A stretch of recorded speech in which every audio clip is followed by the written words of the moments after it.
रात के ठीक 11:45 बज रहे थे। नई दिल्ली स्टेशन पर ठंडी हवा के झोंके चल रहे थे और दूर किसी अनाउंसर की आवाज स्टेशन की वीरानी में गूंज रही थी। यात्रीगण कृपया ध्यान दें, प्लेटफॉर्म नंबर 13 पर आने वाली विशेष ट्रेन 9999 काल रात्रि एक्सप्रेस अपने नियत समय से 10 मिनट में रवाना होगी। रवि ने कान खड़े कर दिए। उसने अपनी पुरानी घड़ी देखी, 11:46। 9999 नंबर की ट्रेन? वह बुदबुदाया। ऐसी कोई ट्रेन तो टाइम टेबल में नहीं थी। वह एक छोटे शहर से दिल्ली इंटरव्यू देने आया था। काम खत्म होने में देर हो गई और आखिरी ट्रेन छूट चुकी थी।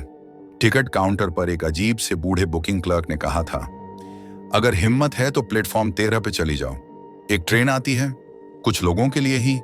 रवि ने सोचा, शायद कोई स्पेशल ट्रेन होगी। वो प्लेटफॉर्म 13 की तरफ बढ़ गया। प्लेटफॉर्म 13 प्लेटफॉर्म बाकी सभी प्लेटफॉर्म से बिल्कुल अलग था। यहां कोई भीड़ नहीं, कोई दुकानदार नहीं, बस एक झिलमिलाती पीली लाइट और हवा में ठंडक जो हड्डियों तक उतर जाए। अचानक दूर से एक सीटी बजी और फिर धुंध के बीच से काले धुएं में लिपटी एक पुरानी भाप की ट्रेन दिखी।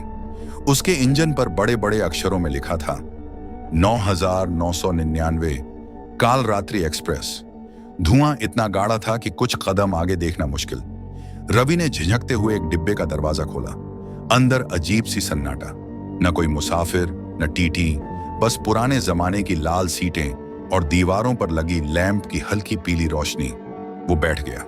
जैसे ही दरवाजा बंद हुआ, ट्रेन धीरे धीरे चलने लगी। थोड़ी देर बाद उसने महसूस किया कि कोई उसके सामने बैठा है। एक औरत, काले कपड़ों में, सिर झुका हुआ। उसका चेहरा बालों से ढका हुआ था। रवि ने हल्की आवाज में कहा, मैडम, ये ट्रेन कहां जा रही है?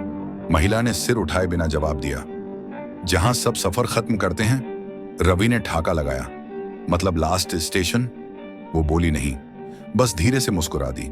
उस मुस्कुराहट में कुछ ऐसा था जैसे कोई मृत व्यक्ति अंतिम बार सांस ले रहा हो। कुछ देर बाद ट्रेन की लाइटें बार बार झपकने लगीं। खिड़की के बाहर सघन अंधेरा था, पर कभी कभी झटके के साथ किसी चेहरे का प्रतिबिंब दिख जाता। चेहरा जो रवि का नहीं था। वह खिड़की से हट गया। कंडक्टर कहाँ है? उसने बुदबुदाया। तभी दरवाजा खड़खड़ाया और एक लंबा सा आदमी बिना यूनिफॉर्म के अंदर आया। चेहरा सफेद, आंखें गहरी और आवाज ठंडी। टिकट? रवि ने टिकट बढ़ाया। आदमी ने बिना देखे कहा, रिटर्न चाहिए या एक तरफा? एक तरफा? अच्छा। आदमी हंसा। सब यही कहते हैं शुरुआत में। और फिर बिना कुछ कहे आगे बढ़ गया। रवि ने देखा, उसकी जेब में जो टिकट था उस पर अब लिखा था, रिटर्न टिकट, वैध केवल मृत्यु के बाद। ट्रेन अब किसी सुरंग में दाखिल हो गई थी।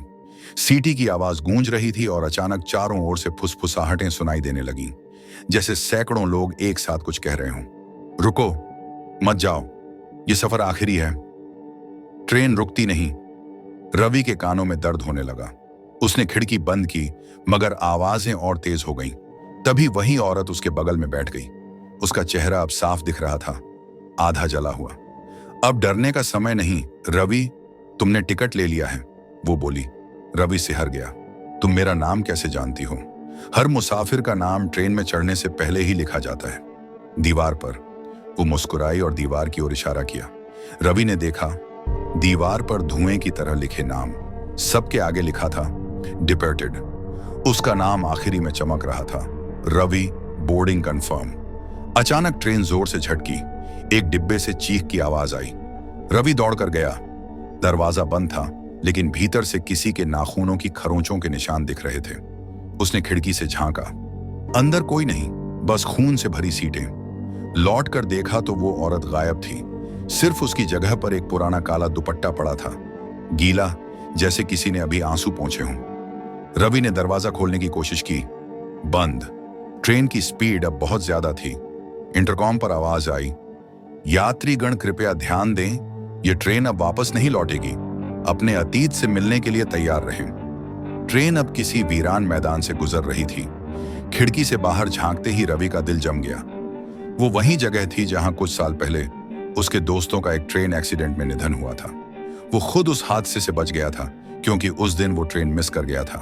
अब उसी ट्रैक पर वही ट्रेन, वही सीट नंबर और सामने की दीवार पर जलते हुए नाम, राहुल, दीपक, संजय, उसके पुराने दोस्त। और अब उस लिस्ट में एक नया नाम जुड़ रहा था, रावी, आगमन, पुष्टि। रवि अब पूरी तरह डर के शिकंजे में था। ट्रेन 9,999 की रफ्तार बढ़ती जा रही थी। बाहर का अंधेरा अब काला नहीं, लाल हो गया था, जैसे खून में भीगी रात दौड़ रही हो। वो सीट पर बैठा कांप रहा था, मगर उसके कानों में अब भी वो शब्द गूंज रहे थे, यह ट्रेन अब वापस नहीं लौटेगी। अचानक ट्रेन झटके के साथ रुक गई। दरवाजे अपने आप खुल गए। बाहर लिखा था, स्टेशन अंतिम नगर। कोई प्लेटफॉर्म नहीं, कोई लाइट नहीं, बस धुंध, राख और सन्नाटा। रवि ने झांका। सामने दूर एक छोटा सा बोर्ड था जिस पर खून से लिखा था, यहां उतरने वाले कभी वापस नहीं जाते। वो नीचे उतरने ही वाला था कि पीछे से वही ठंडी आवाज गूंजी, उतरोगे तो खत्म हो जाओगे। रवि पलटा। वही औरत खड़ी थी। अब उसका चेहरा पूरा साफ था, आधा जला, बाकी हिस्सा राख में सना, लेकिन आंखें इंसानों जैसी नहीं, खाली खड्डों जैसी थीं। तुम कौन हो? रवि चीखा। मैं उसी ट्रेन की पहली यात्री, वो बोली, जो 100 साल पहले पटरी से उतरी थी पर मंजिल तक नहीं पहुंच पाई। वो औरत दीवार पर उंगली से कुछ लिखने लगी, जैसे धुएं में चित्र बना रही हो। रवि ने देखा, एक पुरानी भाप की ट्रेन जिसमें सैकड़ों यात्री थे। 31 अक्टूबर 1925 की रात, दिल्ली से लखनऊ जाने वाली कालरात्रि एक्सप्रेस। उस रात ट्रेन कभी मंजिल तक नहीं पहुंची, क्योंकि किसी ने बीच रास्ते उसके इंजन मैन को मार दिया था। इंजन मैन की आत्मा तब से हर साल उसी दिन एक नई ट्रेन लेकर निकलती है और नए मुसाफिर बुलाती है। वो बोली, अब ये ट्रेन भटकती रहती है, मौत और जिंदगी के बीच। जो चढ़ गया वो कभी उतर नहीं सकता। रवि के हाथ कांपने लगे। लेकिन मैं तो बस रास्ता ढूंढ रहा था, मैं मरना नहीं चाहता। औरत हंसी। कोई भी नहीं चाहता रवि, पर किस्मत का टिकट कभी रद्द नहीं होता। ट्रेन फिर चल पड़ी। रवि ने देखा, अब हर डिब्बे में कोई ना कोई बैठा है। सभी के चेहरे राख जैसे, आंखें बुझी हुई।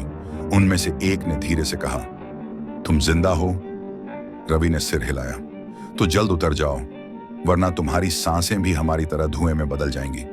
अचानक ट्रेन के लाउडस्पीकर से आवाज आई, अटेंशन पैसेंजर्स, नेक्स्ट स्टॉप साकिन मोक्ष द्वार, ओनली सोल्स अलाउड। ट्रेन की सीटी गूंजी और खिड़की के बाहर आग की लपटें दिखने लगीं। ट्रेन धीरे धीरे एक पुल पर चढ़ी। नीचे कुछ नहीं था, बस अंधकार, जैसे नीचे कोई समय का अंत हो। वो औरत फिर आई, हाथ में एक काला डिब्बा। इसमें तुम्हारा नाम है रवि, उसने कहा। नाम? किस लिए?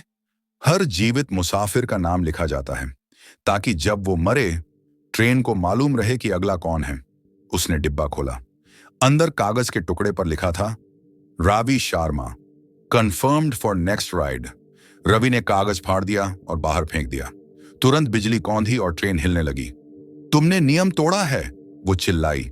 अब तुम्हें खुद इंजन मैन का सामना करना होगा। सामने से भारी कदमों की आवाज आई। इंजन की तरफ से धुआं उठ रहा था और उसमें से एक काला सिलहूट उभरा। वो इंसान नहीं था। उसका चेहरा कोयले की राख में ढका, आंखें लाल और हाथ में लोहे की चेन। हर कदम के साथ जमीन से चिंगारियां उठती। वो गरजा, कौन है जिसने टिकट फाड़ा? रवि पीछे हटा, पर इंजन मैन ने चेन फेंकी। वो सीधे रवि के पैर में लिपट गई, उसे घसीटते हुए इंजन की तरफ खींचने लगा। रवि चीखा, मुझे छोड़ दो, मैं यहां गलती से आया हूं। वो बोला, कोई गलती नहीं होती, जो डर में जीता है वही इस ट्रेन का यात्री बनता है। इंजन की गर्मी में रवि की आंखें खुली। उसने देखा, सामने वो हादसे वाला दिन, वो, उसके दोस्त और वो ट्रेन जो पटरी से उतरी थी। उस दिन रवि अपने दोस्तों को रोक सकता था, लेकिन उसने नहीं रोका, क्योंकि वो देर से उठा था और सोचा, चले जाने दो, मैं अगली ट्रेन पकड़ लूंगा। उसके दोस्तों की लाशें जल गईं और उसी दिन उसकी आत्मा का एक हिस्सा ट्रेन के साथ वहीं अटक गया। इंजन मैन बोला, अब हिसाब पूरा होगा। जो बच गया था वो अब सफर पूरा करेगा। औरत फिर आई, बोली, एक रास्ता है।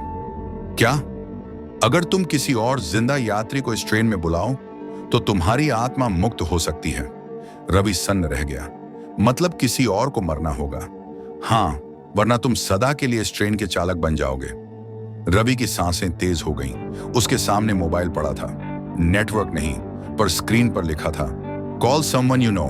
उसने कांपते हाथों से नंबर डायल किया। उसका सबसे करीबी दोस्त अंकित। हेलो अंकित, स्टेशन 13 पे एक ट्रेन है, जल्दी आओ, बहुत जरूरी है। फोन कट गया। ट्रेन की लाइट फिर से चमकने लगी। वो औरत मुस्कुराई। अब तुम्हारा सफर पूरा हुआ रवि, अब अगला यात्री आएगा, उसने धीरे से कहा। हर साल 31 अक्टूबर की रात एक जिंदा आत्मा बुलाना पड़ती है, तभी ट्रेन चलती है। इंजन मैन की छाया धीरे धीरे फीकी हुई। ट्रेन धीमी हुई, फिर रुक गई। रवि ने खिड़की से बाहर देखा। प्लेटफॉर्म 13, पर अब वो अकेला नहीं था। भीड़ थी, लोग चढ़ रहे थे, और उनमें उसका दोस्त अंकित भी। रवि ने खामोशी से दरवाजा बंद किया और ट्रेन ने फिर सीटी बजाई। यात्रीगण कृपया ध्यान दें, काल रात्रि एक्सप्रेस अब रवाना होने वाली है। रात के 11:55 पर थे। नई दिल्ली स्टेशन पर ठंडी हवा में धुंध घुल रही थी। लाउडस्पीकर पर वही अजीब आवाज गूंजी। प्लेटफॉर्म नंबर 13 पर आने वाली विशेष ट्रेन 9999 काल रात्रि एक्सप्रेस कुछ ही देर में रवाना होगी। अंकित ने फोन देखा।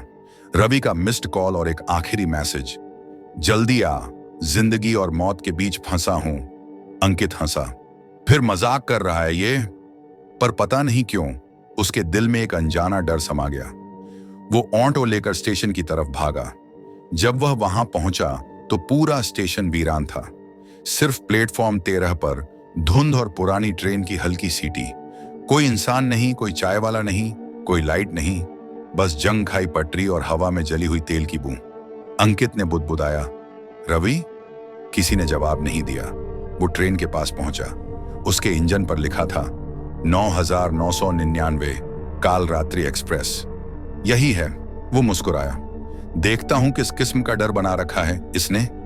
वो दरवाजा खोलकर अंदर चढ़ गया। डिब्बे में अजीब सी ठंडक थी। लाल सीटें, पीली लाइटें और हवा में पुरानी सी राख की गंध। वो आगे बढ़ा। एक सीट पर धूल जमी थी और उसी पर किसी ने उंगली से लिखा था, वेलकम अंकित। अंकित के पसीने छूट गए। रवि, तू यहीं है ना? बाहर आ। कोई जवाब नहीं। फिर अचानक लाइट टिमटिमाई। डिब्बे के आखिर में कोई बैठा था, काले सूट में, झुका हुआ और हाथ में एक पुराना टिकट। अंकित ने डरते हुए कहा, भाई ये ट्रेन कहां जा रही है? वो आदमी धीरे धीरे सिर उठाता है। वो रवि था। रवि की वापसी पर अब रवि वैसा नहीं था। उसकी आंखें काली, चेहरा पीला और होंठ सूखे, जैसे किसी ने उससे सारा खून खींच लिया हो। उसने मुस्कुराकर कहा, तू आ गया। मैं तेरा इंतजार कर रहा था अंकित। अंकित पीछे हटा। ये क्या है? तू ठीक है? रवि ने कहा। मैं अब ठीक नहीं, पर तू ठीक रहेगा अगर चुपचाप बैठ जाए। मतलब? ये ट्रेन जिंदा लोगों के लिए नहीं है, लेकिन तू यहां है, इसलिए अब या तो तू बचेगा या मैं। अंकित का गला सूख गया। क्या पागलपन बोल रहा है? रवि की आवाज टूटती हुई गूंजी। मैंने तुझे बुलाया ताकि मैं मुक्त हो जाऊं। अब ट्रेन तेरी है। अचानक इंजन की सीटी फटी। पूरा डिब्बा हिल गया। दरवाजे अपने आप बंद हुए और ट्रेन रफ्तार पकड़ने लगी। खिड़की से बाहर लपटों में लिपटा पुल और नीचे गहराई जिसमें काले धुएं के चेहरों की भीड़ थी। लाउडस्पीकर से फिर वही आवाज आई, यात्रीगण कृपया ध्यान दें, काल रात्रि एक्सप्रेस अब मोक्ष द्वार की ओर जा रही है। अंकित चिल्लाया, रवि उतरना होगा। रवि शांत खड़ा रहा। अब बहुत देर हो चुकी है। ट्रेन के दूसरे डिब्बे से फुसफुसाहटें आने लगीं। अंकित ने झांका। हर सीट पर कोई बैठा था। सभी के चेहरे राख जैसे, आंखें खाली। एक बूढ़ा यात्री बोला, तुम नया हो? अंकित ने सिर हिलाया। तो जल्दी अपनी यादें छोड़ दो, वरना वो तुम्हें ले जाएगी। वो कौन? बूढ़ा मुस्कुराया। वो जो हर साल एक आत्मा ले जाती है। अचानक लाइट चली गई। पूरा डिब्बा अंधेरे में डूब गया और तभी दरवाजे पर परछाई, वही औरत जले चेहरे वाली। वो धीरे धीरे अंदर आई। हर कदम पर उसके पैरों के नीचे चिंगारियां उठी। चेहरा राख से भरा, आंखें बुझी हुई, होंठों से धुआं निकल रहा था। स्वागत है नए यात्री, वो बोली। अंकित पीछे हटा। तुम कौन हो? इस ट्रेन की रखवाली करती हूं, हर आत्मा की कीमत तय करती हूं। रवि धीरे से बोला, मैंने सौदा पूरा कर दिया, अब मुझे छोड़ दो। वो औरत मुस्कुराई। सौदा अधूरा है। नया यात्री तब तक जिंदा नहीं रहता जब तक वो किसी और को न बुलाए। अंकित चौंका। मतलब अब मुझे किसी को बुलाना होगा? वो बोली। हाँ, अगर जिंदगी चाहिए तो। अंकित कांप रहा था। रवि, तूने मुझे धोखा दिया। रवि की आंखों में आंसू थे। मैं मजबूर था भाई, मैं यहां फंस गया था। हर साल कोई ना कोई आना पड़ता है। अंकित ने चिल्लाया। तूने मुझे मरने के लिए बुलाया? रवि ने बस इतना कहा। कभी कभी मुक्ति भी मौत से ही मिलती है। ट्रेन जोर से झटकी, दोनों गिर गए। खिड़की के बाहर बिजली चमकी। नीचे गहराई में लाशें लहरों की तरह हिल रही थीं। फिर वही सीटी, वही इंजन मैन लोहे की चेन घसीटता हुआ अंदर आया। अब फैसला होगा, कौन रहेगा कौन जाएगा। औरत बोली, एक आत्मा को रहना होगा ताकि ट्रेन चलती रहे। इंजन मैन ने दोनों को देखा। दोनों ने टिकट लिया है, पर एक टिकट ही बाकी है। अंकित और रवि ने एक दूसरे को देखा। एक सन्नाटा। अंकित बोला, अगर मैं ना आया होता तो तू कभी आजाद नहीं होता, है ना? रवि चुप रहा। तो चल, अब तेरा सफर खत्म हुआ। अंकित ने इंजन मैन की चेन पकड़ी और खींच ली अपनी ओर। इंजन मैन ने गर्जना की। ट्रेन आग की लपटों में झूल गई। जब धुआं छटा तो डिब्बे में सिर्फ रवि था। इंजन की आवाज थम गई थी। अंकित गायब था। सिर्फ एक टिकट हवा में तैर रही थी। अंकित वर्मा डिपार्टेड, और दीवार पर नया नाम उभर रहा था। रावी शर्मा रिलीज। ट्रेन धीरे धीरे स्टेशन की तरफ लौटी। प्लेटफॉर्म 13। रवि नीचे उतरा। आसमान साफ था, धुंध गायब। उसने पीछे मुड़कर देखा। ट्रेन के इंजन में अब अंकित बैठा था। काले कोयले से सना चेहरा, आंखें लाल और हाथ में लोहे की चेन। ट्रेन ने सीटी बजाई और अंधेरे में गायब हो गई। तो दोस्तों, ये थी ट्रेन का आखिरी सफर की एक और भयावह रात। क्या आपने गौर किया, इस बार ट्रेन ने किसका नाम लिखा? धीरे से फुसफुसाहट सुनाई देती है, शायद अगला तुम्हारा हो। अगर कहानी पसंद आई तो लाइक करो, अपने डरावने दोस्तों के साथ शेयर करो और चैनल को सब्सक्राइब करो, क्योंकि अगली रात की कहानी पहले तुम्हें सुनाई जाएगी। काल रात्रि एक्सप्रेस फिर लौटेगी।